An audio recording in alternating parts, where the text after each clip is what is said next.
Show of hands real quick. Have you seen The Grinch? Who's seen The Grinch, the movie The Grinch? Wow, that's a lot of you. Okay, so Raylene was telling me, I haven't seen it. I haven't seen the movie. I haven't seen either. I think there's like 3 of them or whatever. I know. Raylene was telling me about it, and she was telling me about it this week, and she was like, it's like a staple. Like everyone's seen The Grinch, and I haven't, and I thought about watching it this weekend, but when you have a baby that just takes forever to go to sleep, when he finally goes to sleep, I want to go to sleep. I don't even want to do anything. I didn't have the emotional capacity to let me watch this movie. But Raylene was telling me about it this week because apparently, and then she started showing me YouTube clips. Apparently, it is a great example of a little bit of what I want us to consider today. For those of you who have never seen The Grinch, for the 4 of you that didn't raise your hand, just to give you a little synopsis. The movie is about this green goblin, this green monster figure who lives right outside of Whoville, not Hooverville, Whoville. It's Whoville. He lives right outside of Whoville, and he hates Christmas. He absolutely hates Christmas. So the city of Whoville loves Christmas. They go big on presents and decorations and the Christmas spirit and smiles and all of it. They love celebrating Christmas. The Grinch lives outside of the city and he hates Christmas. Not only does he hate experiencing Christmas, but he doesn't even want other people to have fun or to experience Christmas in a positive way. So what he does is he actually tries to ruin Christmas for other people. That's hence the full title of the movie, How the Grinch Stole Christmas. He doesn't want anyone else to experience joy or happiness. He actually wants to hurt their Christmas experience. And when you first watch the movie, you can kind of take on the posture where you're like, oh, that sucks. Why is this guy just so mean? Why does this guy just want to ruin things for other people? But sure enough, if you keep on watching the movie, about a little over halfway through the movie, you find out his backstory. You find out his kind of origin story and why he hates Christmas. And to give you the basic essentials, when the Grinch was a little kid, or a little Grinch, he's not a kid. When he was a little Grinch, he already wasn't crazy about Christmas, right? But then one Christmas, he likes this girl. And this girl really likes Christmas. So in the same way that when you like someone and all of a sudden you act like you care about what they care about, right? Where you're like, oh yeah, I love Travis Kelce in football or whatever it is. When you like someone and you start to act like you care. So the Grinch, he likes this girl and he's like, she likes Christmas, so I'm gonna try to like Christmas, okay? For the first time in his life, I'm going to try to like this holiday.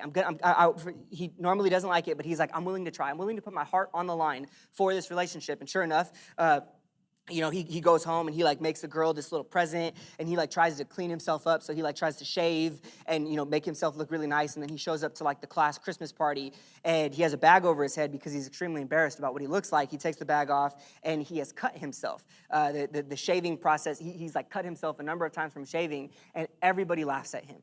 It's extremely embarrassing. The girl who he likes doesn't stand up for him or defend him or anything. And you're just left with this moment where, the Grinch, who was willing to try, he was like, okay, I'll try to do this for someone who I like. What ends up happening is he ends up getting extremely embarrassed, extremely exposed, made fun of, and hurt. And as a result, then you find out, oh, that's why he hates Christmas. That's why he tries to ruin Christmas for other people, is because he wants other people to experience the same pain and the same hurt that he's experienced. He's like, if you knew what I've experienced, I don't care if a little kid doesn't get their present under the tree. What I experienced was so much worse. And if you want to see the full feature-length film, you can do that on your own time. But Raylene was telling me about it this week because that is a great example of the old adage, maybe you've heard it, that hurt people hurt people. People who get hurt, people who are hurt, the way they tend to go through life is by hurting other people. And if you've ever met someone or encountered anyone who is extremely mean or extremely inconsiderate, more than likely, if you understand where they're coming from, if you try to, hey, why are you so upset? Why are you so bothered? Why are you so impatient? Why are you so in a rush? Oftentimes, it's because they themselves are operating from this place, I've been hurt. Because I've been hurt, I don't care about hurting other people. I don't care about other people's feelings if you knew what I've been through. Oftentimes, if you've ever been hurt by life, if you've ever been hurt by somebody else, if anyone has ever promised you something and then they didn't show up or they didn't come through, if you know what the pressure and the stress of life feels like, the natural human reaction when life is not going good. The natural human reaction, when you're stressed, when you're hurt, when you're bothered, when you're disrespected, when you're lonely, the natural human reaction is to try to protect yourself because you feel like you're under attack. And that's normal and that's natural, but it can very easy and very quickly, if we're not careful, we can go from trying to just protect ourselves to only trying to protect ourselves. We can go to this place where, as I go through life, the only thing I'm considerate of is defending myself, protecting myself, and caring for myself, which is why I find the story of Joseph that we've been studying, which is why I find it so fascinating, because Joseph's life is way more difficult and way more complicated than any of our lives probably will ever be, definitely have ever been. And I don't mean to be inconsiderate. Joseph's life is very crazy. It is very unfortunate. He experiences some great success, but he also experiences some great suffering. And yet, when you read about his life, you don't see a hurt person just trying to hurt other people. No, actually, you see something different. If you were with us a couple weeks ago, then maybe you remember when we started the story, Joseph grows up in an extremely dysfunctional family. Dad loves him more than he loves the other brothers, and as a result, the other siblings in the family, they don't like him.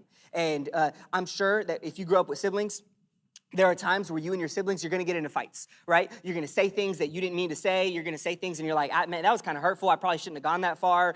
You know, if you guys are going to fight, like whatever it is. If you have siblings, that is the nature of those relationships, is that you're going to have difficult times. But I'm going to go out on a limb and guess that you've probably never tried to sell your sibling into slavery. And yet that is exactly what Joseph's brothers do. They literally lie to dad. They conspire together to say, let's get him out of here. Let's get him so far away from here that he's never going to be able to return. That is the first step in Joseph's life, going from okay to really bad. He's just been hurt. He's just been betrayed. He's just been abused. And if you remember, this is how the author of Genesis describes his response. Genesis chapter 39, we'll throw it up on the screen, says, "The Lord was with Joseph, so he succeeded in everything he did as he served in the home of his Egyptian master." Guy was named Potiphar. Potiphar noticed this and realized that the Lord was with Joseph, giving him success in everything he did. This pleased Potiphar, so he soon made Joseph his personal attendant. Notice, he put Joseph in charge of his entire household and everything he owned. A few more sentences. From that day, from the day Joseph was put in charge of his master's household and property, the Lord began to bless Potiphar's household. For Joseph's sake, all his household affairs ran smoothly. His crops and livestock flourished, so Potiphar gave Joseph complete administrative responsibility over everything he owned. This is a great honor if you're in Joseph's situation. With Joseph there, Potiphar didn't worry about a thing except what kind of food to eat. Translation, Joseph took a bad situation and made it good really fast. Joseph gets hurt by his brothers, right? He gets sold into slavery. But rather than trying to hurt the other people who he's now around, he just helps the other people, and he serves the guy that he works for so well that the guy he works for goes, "Hey, bro, can you just be in charge of everything? Because you're doing such a good job." But unfortunately, that's not enough, because if you were here last week, then you remember the story. Joseph does a really good job, and he serves and he helps Potiphar. But one day, Potiphar's wife wants Joseph, if you know what I mean.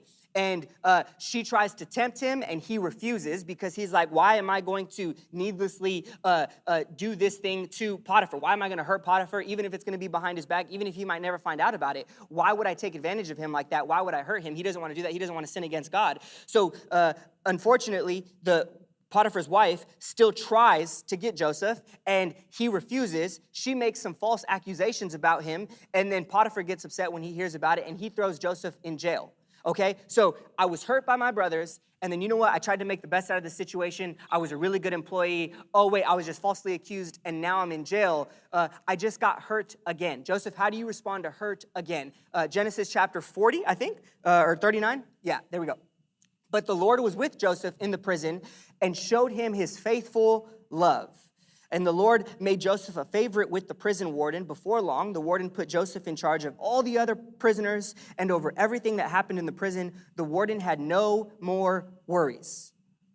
Because Joseph took care of everything, the Lord was with Joseph and caused everything he did to succeed. I hope you're catching the pattern. Life goes bad, and then Joseph gets better. Life goes bad, and then Joseph gets better. This is the opposite of what usually happens in someone's life when they've been hurt. Usually, when someone gets hurt, they don't get better, they get bitter. They get upset. They don't want to forgive the other person. They take out their anger, their frustration. Oftentimes, they just suppress it, and then it just kind of leaks out in other relationships, and other people experience the inconsideration or the rudeness or the gossip or whatever it is by someone who's holding hurt. And this brings us right up to chapter 40. Chapter 40 is what I want us to consider this morning. Chapter 40 of Joseph's story. Joseph is in prison. He's been wrongfully accused, and then this happens. Chapter 40, this is the beginning of how the chapter starts. Chapter 40, verse 1, that sometime later, Pharaoh's chief cupbearer and chief baker offended their royal master, okay? Remember, Joseph is in prison in Egypt. So Pharaoh is the ruler of Egypt. So two of Pharaoh's employees, they offend him. Pharaoh became angry with these two officials, and he put them in the prison where Joseph was, in the place of the captain of the guard, where Joseph is in charge. They remained in prison for quite some time, and the captain of the guard assigned them to Joseph, who looked after them while they were in prison. Pharaoh's cupbearer and baker each had a dream. They had a dream. If you remember a couple weeks ago, a dream is what starts Joseph's story. For the English nerds in the room, this is a motif. This is the author of Genesis helping us recognize, hey, do you remember this thing that God was involved in over here? How God, in the very beginning of Joseph's story, God gave Joseph a dream, and it was a little unclear, but all Joseph could make out was that it was a positive vision of his future. God finds Joseph in a dysfunctional family, and he lets him know, hey, one day I want you to lead other people. One day I want to give you influence other people. I want you to influence other people. Dreaming is what gets Joseph, is what makes Joseph's brothers hate him even more. And dreaming is kind of what leads him to this place that he's in now in jail. And then all of a sudden, the two guys who he's responsible to care for, they have a dream. And if you keep on reading the narrative of Genesis chapter 40, they tell Joseph the dream. And Joseph interprets their dream for them. The first guy, he tells Joseph his dream, and Joseph concludes, hey, that is a positive dream. What has been revealed to you, because in ancient times, dreams were seen as like messages from God. They weren't just like the activity of your subconscious imagination or whatever. Joseph interprets the first guy's dream, and he goes, that is a positive vision from God. In a couple days, you're going to be restored to your position of power and influence and status. Your life is going to be great. Again, you're going to be connected to Pharaoh, but can you do me a favor? When you get there, can you remember me?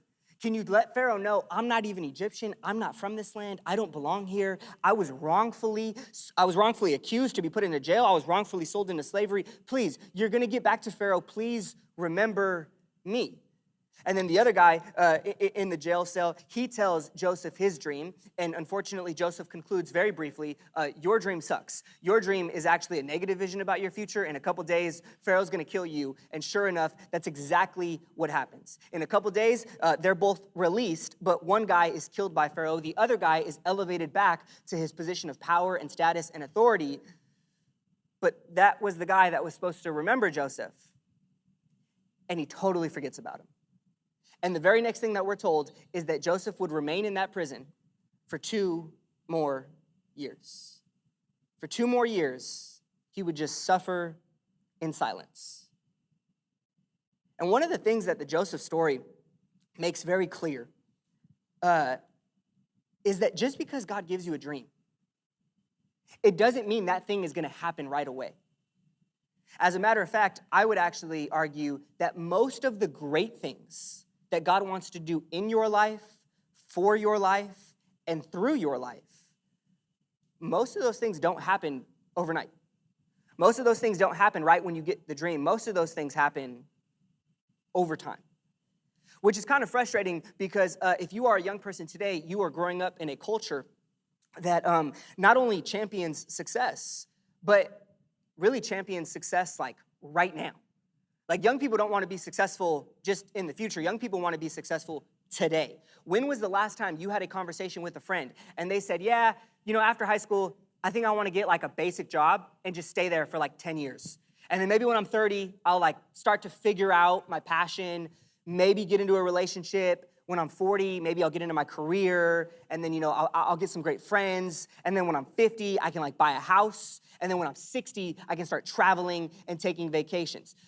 You've never heard that plan, because most of us want all of that by the time we're like 25. Right? Most of us we want the relationship. The things that really matter to us, money, relationships, friendships, career, purpose, like we not only want it, we want it now. Because again, in our culture, you can find other people who are 16, 17, 18 who have all of it now. It's very normal to want success right now. And I want to be clear, I don't think it's a stretch to say that God wants all of those things for your life. But from the time Joseph gets his dream to where we are in the story, it has been 13 years of nothing as it relates to the dream. And I have to ask myself the question, how would I respond? How would I respond? How would you respond to 13 years of disappointment, of rejection, of abuse, of loneliness? How would you respond to 13 years of, wait, God, you said one thing, you gave me this vision, you told me I would do this, and then life just sucks? If I'm being honest, I would probably respond by being really bitter. I'd probably respond by getting really upset with God, by becoming really selfish, because I would look at my life and I'd go, hey, if no one's looking out for me, if God isn't looking out for me, like I have to look out for myself. And yet, we don't see any of that with this man. If you remember the passages that we just read a moment ago, the pattern that we see in Joseph's life is that when he gets hurt, he kind of just keeps helping people.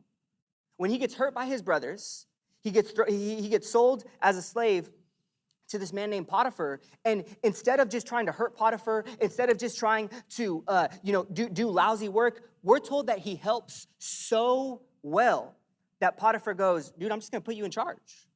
You're so good at this. And then, unfortunately, he gets falsely accused. He gets thrown in jail. He's been hurt again. Dude, like I thought I had something kind of good over there, and now I've been hurt again. And what does Joseph do? He just looks around the prison, and he goes, okay, well, there's people here who I can help. And he starts taking care of the other prisoners so well that the prison officer basically goes, you know what, dude, why don't you just be in charge? Because he just keeps helping time and time again. Even though Joseph's life is not going the way that he wants it to go, he still goes out of his way to care for and to serve the other people around him. And this is one of the lessons that I want us to consider today, and we'll throw it on the screen. It's a question that you can ask yourself. When I don't get my way, can I still go out of my way to serve? When life is difficult and people are cruel, when success is taking longer than I want it to, when God told me one thing about my future, but it's not happening yet, when I don't get my way, can I still go out of my way to serve? Can we actually become the opposite of hurt people who just hurt people? For those of us who are Jesus followers, can we actually paint like a different picture to the world?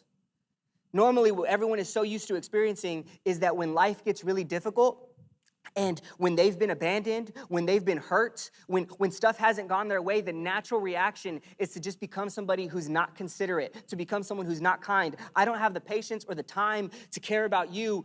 I need care. I am hurting. And yet, with Joseph, we actually see that there is a possibility that we can become people, when life gets difficult, we don't become more selfish, we actually become more selfless. You see, so far, we have looked at the first narrative arc of Joseph's story, right? So we started Genesis chapter 37, and then chapter 39, and then today we're looking at chapter 40, 37, 39, 40. If you want to go ahead, next week we're going to look at chapter 41, and I'll give you a sneak peek right now. Next week when we look at chapter 41, we don't have to go there yet. When we look at chapter 41, you're going to see a moment where Joseph actually gets an opportunity to interpret a dream for Pharaoh. If you remember Pharaoh, he is the ruler over Egypt. In Genesis chapter 41, we see Joseph get the opportunity of a lifetime to stand before a king and to help this king in a positive way. And it's really easy. If you go home tonight, it's really easy to read Genesis chapter 41 and start praying, God, give me this moment. This moment where Joseph's life goes literally overnight. From one night he is sleeping in a prison to the next night he is standing in a palace before a king and he's helping that king. And it's really easy for those of us who are Christians to kind of look at our life and look at Joseph's story and go, that's the thing that I want. That's the thing that I want to kind of learn and take away, is Joseph's life was bad, and then God made it better. Joseph was going through a difficult time, and then God put Joseph in a great, awesome time. And hear me clearly, myself and every other leader in this room, we would be happy to pray with you that your life gets better. I really do mean that. Whatever the circumstances are surrounding your life, I would be happy to partner with you and ask God, God, can you make the situation better? But what I don't want us to miss, what is extremely important for us to notice, is that when Joseph's situation changes, his serving doesn't. Everywhere before we get to chapter 41, everything before we get to chapter 41 gives us a picture of a man who is in the habit of just serving the people around him. And because Joseph was already using his gifts and his talents to serve people, when Pharaoh needed help, Joseph's audience changes, but his actions don't. His actions stay the same. And the reason that I want to highlight this point is because I think if we're not careful, it is very easy to fall into the trap of thinking, if my life was better, then I would be better. If my situation wasn't so difficult and so stressful, then maybe I would be nicer or more kind to people. Maybe I would be more considerate. If I had more money, I would be more generous. If I had more time or more resources or more gifting or more talent, then I would give, then I would help other people more. So what we do is we kind of hope and we pray for moments like Genesis chapter 41, where we look at our life and we're like, okay, here are the things that I need. God, give me those things, and then hopefully my life will get better. And if my life gets better, then I will get better. And to be fair, I understand how significant of an influence our circumstances are on our life. Like, some of you, the circumstances that you are living through, they are extremely difficult. You got the odds stacked against you. I recognize that. But the reality is that our circumstances do not determine who we are. Our actions do that. And Joseph is this shining example of someone who actually did the same thing in a prison that he did in a palace. That when he did not get his way, he acted the same as if he had everything. But at the end of chapter 40, which is what we're considering today, Joseph is still sitting in a jail, convicted of a crime he did not commit, and waiting for a dream that God gave him to happen. At the end of chapter 40, yeah, you know what, this man, he's done great things when it comes to helping people, but his life is still very difficult, very lonely, and full of injustice. And man, you didn't deserve that. That shouldn't have happened to you. And yet that's what it is. And the question that we've been considering all month is, did you see God? In that story, in that season of Joseph's life, did you see God? What's fascinating about chapter 40 is that in chapter 40, if all you were to read about Joseph's story is chapter 40, in Genesis chapter 40, Joseph himself doesn't see God the way he probably wants to see God. In chapter 40, Joseph remains in jail, he remains convicted, he remains unhelped and unremembered. He does not see God the way he wants to see God, but what he does is he shows God to someone else. When the two employees of Pharaoh, when they have their dream and they ask Joseph for help, I want you to read Genesis chapter 40, verse 8. We'll throw it on the screen. They told him, we both had dreams, is what these guys said, but there's no one to interpret them. And then Joseph said to them, do not interpretations belong to God? Tell me your dreams. Think about the confidence that you have to say that statement. Hey, don't interpretations belong to God? Tell them to me.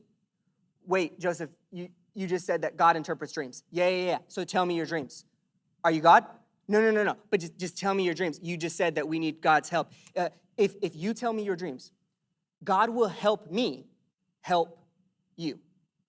And sure enough, they tell him the dreams and he gets it right.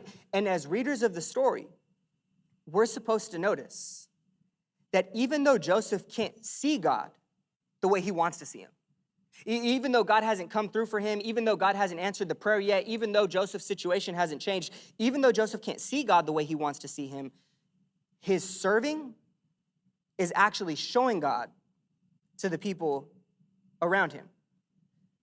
Which means that when we go through difficult seasons, right? When we are overwhelmed by the pressure, by the stress, when we experience our own family conflict, when we experience our own relational breakdown, when we experience our own injustices, when we experience things that we don't want to. Over time, the tendency is to become hurt people who hurt other people. And just, man, my life isn't going good. I don't have the energy to try to help you. And yet, Joseph shows us what it can look like to be a hurt person who actually helps people. And over time, to be fair, I'm staying in Genesis chapter 40. If you go to Genesis chapter 41, and we'll talk about this a little bit next week, you can look back and you can see how God shows up. You can look back and you can see, hey, where was God in that time? But when Joseph is just there and he can't see God, he can't see him the way that he wants to. He can't see his activity the way that he desires. His life isn't getting better at the rate that he wants to. His reaction is to try to show God to someone else. And the question that I want us to consider today, because I always want to help you actually do something with whatever you hear, because if you just hear stuff for 20 minutes and you like, okay, got it, I'm a little bit smarter with the Bible now, but it doesn't actually change any part of your existence, I don't want to say we're wasting our time, but we are not making the best use of our time. Here's the question that I want you to consider today, and it's from Joseph's life. We'll throw it on the screen. How would I serve others if I believed that God was with me? How would I serve others if I believed that God was with me? I said at the beginning that if you're not a Jesus follower, I don't even think you're strong enough to do that. And I'm not trying to be like insensitive or rude for no reason. But what is key to understanding Joseph's story is, if you remember all the passages that we read where Joseph does these great things and he serves people and he helps people even after he gets hurt, the author repeatedly notes that the Lord was with Joseph. Did he work hard? Yes. Did he have to fight offense? Yes. Did he serve people and go out of his way for other people even when he didn't get his own way? Yes.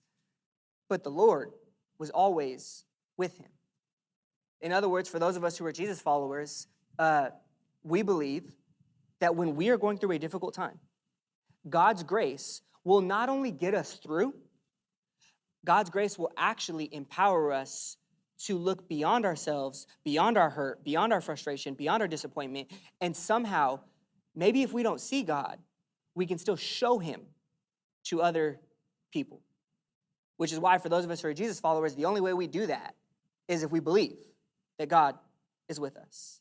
If you don't, you can test your willpower, you can try it, but over a lifetime, it becomes extremely difficult to try to look past the hurt and to help someone else. Joseph shows us what it's like to actually be empowered by the Spirit of God and maybe not see him, but to show him to others.